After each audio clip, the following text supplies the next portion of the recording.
At kasama ko nga po pala si Miss Lai. Hello po mga ka-OFW sa Bahrain Vlog dyan. Ngay naglalakad ni Miss Lai dito sa Zobara Road para maghanap ng Filipino restaurant. Mayroong piniritong isda dahil yun ang kanyang na-miss sa ngayon. Dahil siya ay nagsawa na sa araw-araw na lagi na lang manok. Kasi sa Middle East, napaka-ordinary lang yan. Nandito na nga kami sa isang Filipino restaurant, ang Julins. Uy, matatagpuan sa Zobara Road. Napakatagal na po ng restaurant na to. Nung bagong dating pa lang ako, ayan dito na to. 1.5 nga po ang kanilang meal dito. 1.5 dinar.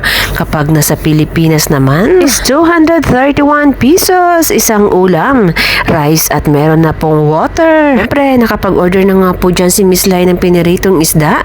Dahil yun lang naman ang kanyang sobrang na-miss. At ako nga'y nag-order ng kari-kari. Ito na nga ang aming order. Naka-ready na. Ang oras po dito is 1:30 na ng hapon. At kanyang day off today. At ako naman nasa break time. At dito nga sa taas ang kanilang kainan sa mga gustong mag-dine in.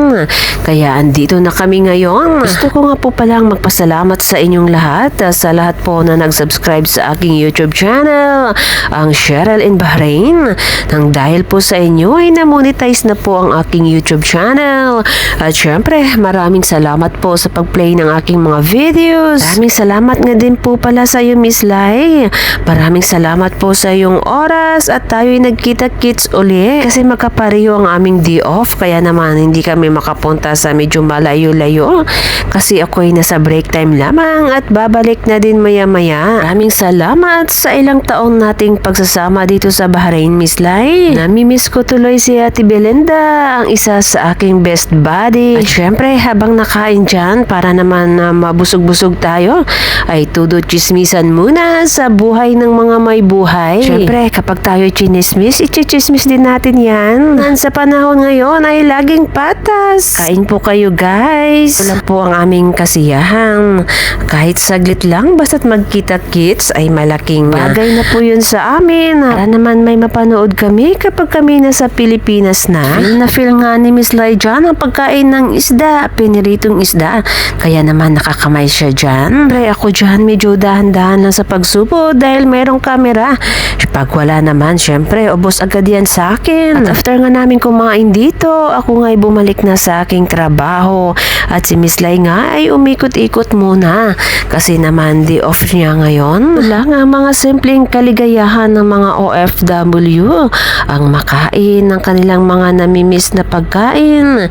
Lalong-lalo na po yung mga tuyo kahit medyo bawal po yan sa akin. Ayan po talaga ang aking paborito. Ang hirap nga lang magluto dahil hindi nagugustuhan ng iba ang amoy ng tuyo, lalo na ang mga kapitbahay.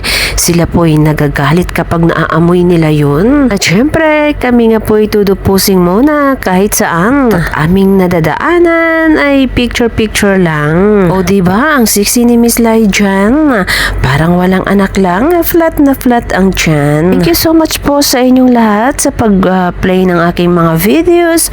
Hanggang sa susunod po uli, hanggang sa susunod na pagsasama namin ni Miss Lai. Syempre, thank you so much po sa inyo sa laging pag-view ng aking mga videos. Sana all ka na lang talaga sa sexing katawan at flat na tiyan ni Miss Lai. At ipapakita ko nga po sa inyo ang daan kanina sa Zobara Road papuntang restaurant. Buti na nga lang at hindi humid dahil papunta na sa winter time. Kahit mainit siya pero may hangin kaya masarap pa din maglakad.